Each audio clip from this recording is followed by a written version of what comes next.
welcome to this episode of Unraveling the Veil with your host, Yara Rose, also known as Katie Mosier, from the yararose.com website. That is YARAROSE.com. Hello, everyone. Thank you so much for joining me for today's podcast episode.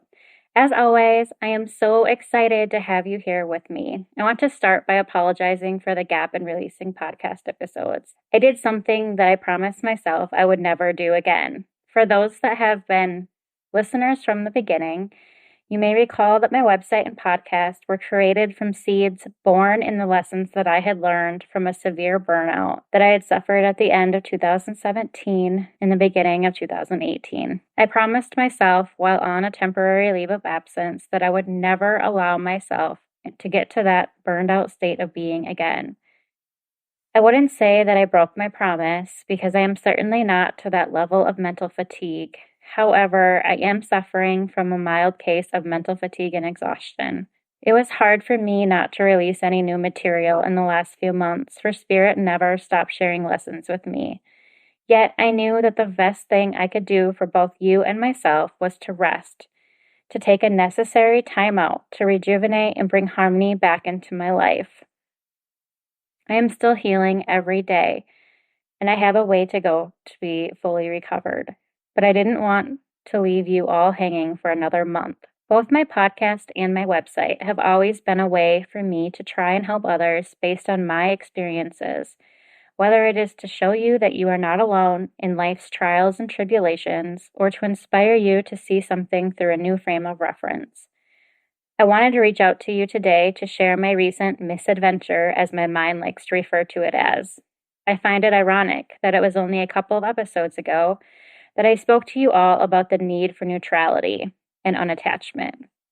Maybe that was Spirit's not so subtle way to remind me to practice what I preach, and in my narrow-minded focus, I completely missed the sign. I had a desire that I wanted to achieve over a year and a half ago. It was something that I had been working on manifesting for quite some time, yet I seemed to keep falling short of reaching my goal. I spoke to my spiritual life coach about it during one of our sessions, and she was shown a solution that we'll lovingly refer to as Option A for the rest of this episode.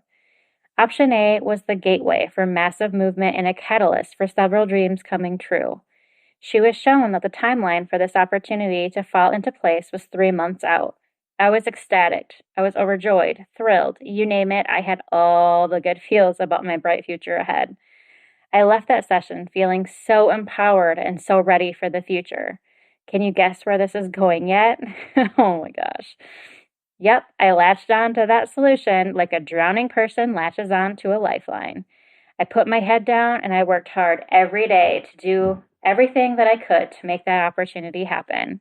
When those 3 months came and went without Option A manifesting, I was confused. Again, it came up during my session, and I was told that Option A was still available, but that it had only been delayed because of this and that, so I would have to wait another couple of months. This continued on and on for over a year. I got tunnel vision. I continued to work hard, knowing that my reward would be there for me any moment. It's been 19 months since Option A was first presented as a solution to accomplishing this specific desire.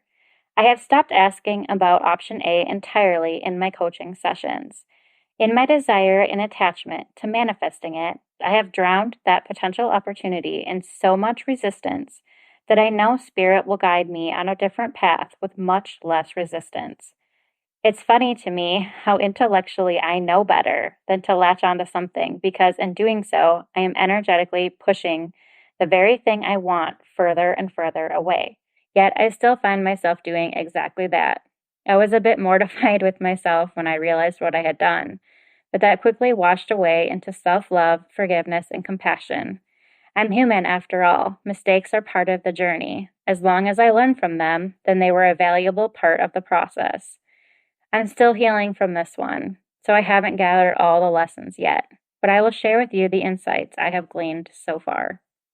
I have another solid example of the dangers of fixating and attaching on one specific outcome in a sea of possibilities. I have another solid reminder of the importance of staying open, curious while remaining neutral, and willing to surrender to the flow of life. I was reminded of the fact that our futures are forever changing based upon the energy we put out into the world. If our energy is open and feels bright and abundant, we'll attract in a multitude of attractive opportunities. If our energy is fear-based, closed off as it is when we are clinging to only one possible solution, we'll attract in hardships, limited, unattractive opportunities, suffering, and difficulties. Our energy frequency is based on how we feel, and our feelings are reflections back to us of how we are interpreting whatever topic our mind is focused on at that moment. As always, it is our choice what we choose to focus on. I know that my toolbox of healing techniques and my relationship that I have built with spirit is invaluable to me. While my brain does hurt and thinking isn't always easy, I have been blessed with the knowledge of how to utilize sound therapy, meditation, crystal healing, aromatherapy, Reiki, journaling, massage, tapping, and emotion code to aid in my healing and help me to get from one day to the next. I have a strong connection with spirit that has helped me keep feeling secure and grounded so that my brain fatigue doesn't lead to a dark place of depression or extremely heightened state of anxiety this time around. I knew my relationship with spirit and these healing techniques were important to me, but to have them tested like this and proven so phenomenally to be a complete game changer is such a beautiful blessing in disguise. I am beyond grateful to know that all of the internal and healing work that I have done and continue to do makes me more resilient, stronger, and more capable to handle the twists and turns we experience throughout our human lives. I may not be perfect, but I am doing better and better each day. It's really nice to know that on the days when I do take a wrong turn, I can be confident that I have done enough work to be able to handle whatever valuable lessons will come out of that detour.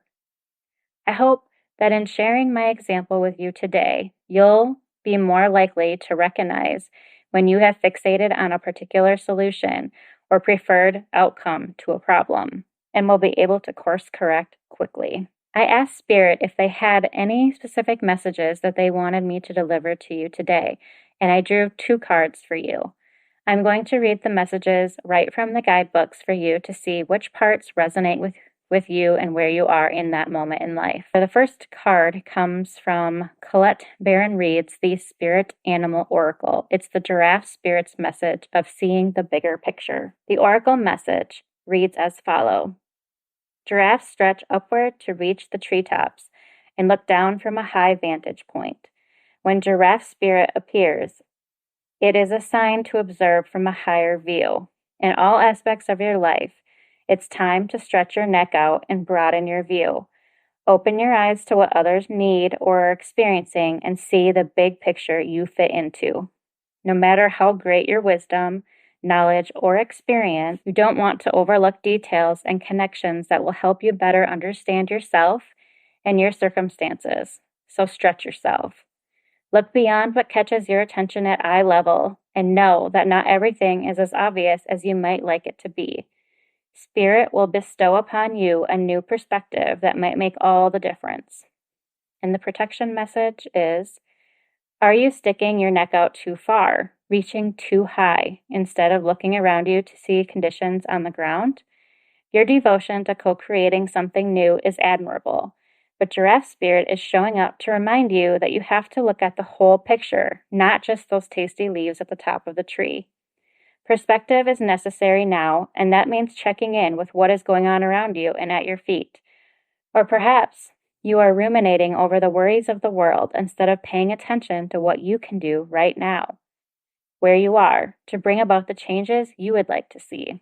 Align with your highest good and know that while perspective is important, transformation begins where you are.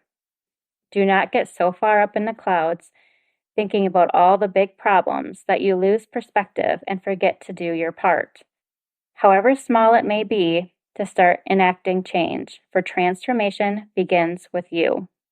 The second message comes from Radley Valentine's The Archangel Michael's Sword of Light Oracle deck, and it is titled Embrace Your Life Purpose. There are different ways in which confusion about what it is you've come to Earth to do can manifest. Some souls are puzzled about the specific form their life purpose should take, and to them I can send signs, clues, and synchronicities. There are also people who know what they want their guiding mission to be, but they have dismissed it as being unrealistic or possible. When you reject what your heart is telling you to do with your life, it's only natural that you would then be baffled as to your purpose. You have your dreams for a reason. They are signs meant to lead you on the right path for your soul's and the world's evolution. I encourage you to look within and embrace your truth. Then make it come alive with the help of all the angels at your disposal. However, if the experience detours or bumps in the road as you move forward with your plans, it's also important to explore those. It's possible that your dream was never meant to be realized, but instead to lead you somewhere even more amazing than you were anticipating. As always, I am with you the whole way, my sword of light pointing in the direction of your dreams. Thank you so much for joining me on today's podcast episode. As always, I encourage you to take what resonates with you and leave the rest. As always, I thank you so much for spending your time with me, and I wish you the most love, light, and inspiration. With all of my love, Yara Rose.